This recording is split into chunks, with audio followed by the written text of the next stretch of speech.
Okay, a new pair of glasses for epistemology, what knowing actually is, and why intuition is a foundation that science cannot start without. I want to call this signal intelligence. Sigint. The name is borrowed deliberately from espionage, where it usually means the interception of foreign communications. I mean something different. I mean the intelligence of our own signals. The signals that come from inside. And there is a hint here in signal intelligence, which is the possibility that I'm exploring in my work past 25 years, is that language may be a hidden signal. It may actually have a signal hiding in plain sight. And I offer 27 or so dimensions, ways in which our organs of speech may actually encode meaning. Now, in signal intelligence, the message is often not intuitive. It's just about scrambling the sequence of letters so you don't know what the word actually is that they're hiding. But here it's different. Here, the meaning is actually, I propose, I'm looking for where meaning is being encoded in and also encrypted in a way that's hard to notice, but it's still there. So I did deviate from the script, but let's keep going. But here I'm talking about the signals that come inside, and it does connect, because ultimately I believe that language is tied into our inherent wisdom. It's all inside, and we need to be inside to grasp that wisdom that we already have. I'm not arguing with science. You're not going to build a nuclear reactor on intuition alone. You need measurements, you need evidence. The empirical method is the most powerful thing we've ever built for telling what's true from what merely feels true. But here's what I noticed. Science cannot start itself. Before there's a measurement, there has to be a hypothesis. Before there's a hypothesis, there has to be an idea. And ideas don't come from measurements. They come from elsewhere, prior, from intuition, from a hunch, from a felt sense that something might be true. Einstein said it plainly in 1929 Saturday Evening Post interview. He told the journalist, "I believe in intuitions and inspirations. I sometimes feel that I am right. Imagination is more important than knowledge," he says. Knowledge is limited. Imagination encircles the world. He wasn't being romantic. He was describing how he actually did the work. When the 1919 eclipse confirmed his theory of relativity, he said he was not in the least surprised, because his intuition had already arrived at the answer before the data did. So science and intuition are not opposed. Intuition is the foundation. Evidence is what gets built up on top of it. Without intuition, no hypothesis. Without hypothesis, no science. They both belong. And within intuition, there's something more specific worth naming. Not all internal signals are the same. There's loud thinking. There's anxiety. There's the chatter that runs all day. Then there's something quieter. Underneath, lower amplitude, lower energy. The kind of signal that doesn't compete for your attention. The kind you only hear when the louder things stop.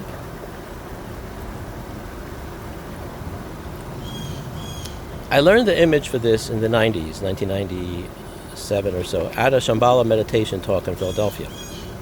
Imagine you turn on the faucet and the water comes out cloudy into a glass, full of sediment.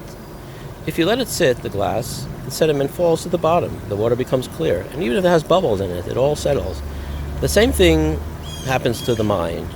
When the loud stuff settles, what's left is something you couldn't see before, not because it wasn't there, but because it was buried. That clear water, for me, is where the signals live. That's where the work happens, my work on language, or any intuitive work.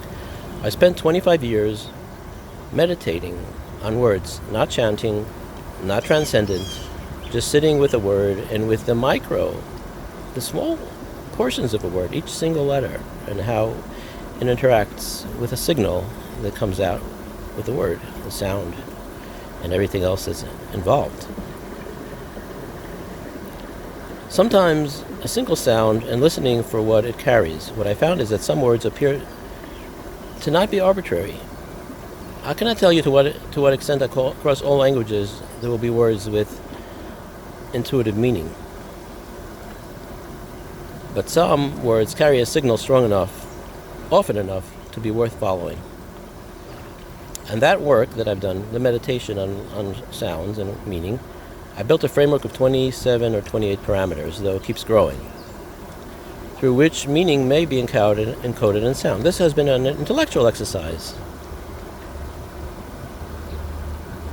It gives information, informs science, informs hypothesis, informs tests to follow, statistical analysis, lab surveys. Across 154 languages, the word for tongue is very strongly named with sounds the tongue itself produces. Only 2 languages are exceptions that use labials, the lips, to say tongue. This is across languages most spoken on Earth, languages with more than 1 million speakers each. The word for mouth on its own is less clear-cut, but it shows an inverse relationship statistically with that of tongue, meaning the word tongue behaves differently than the word mouth as far as spelling. The same quieting of the mind that lets you hear your own internal signal is the same quieting that lets you briefly try on someone else's view. Both are about making space. I'm building a community of people who like to think and discuss their ideas. The plan is to host bi-weekly or weekly live stream classes. Follow the channel, stay tuned. I'll post an update video when I'm ready. The signal is always there. Most of what we have to do is get quiet enough to hear it. So basically, I was talking in a previous video about trying on another pair of glasses for 5 seconds. The idea is we all have signals.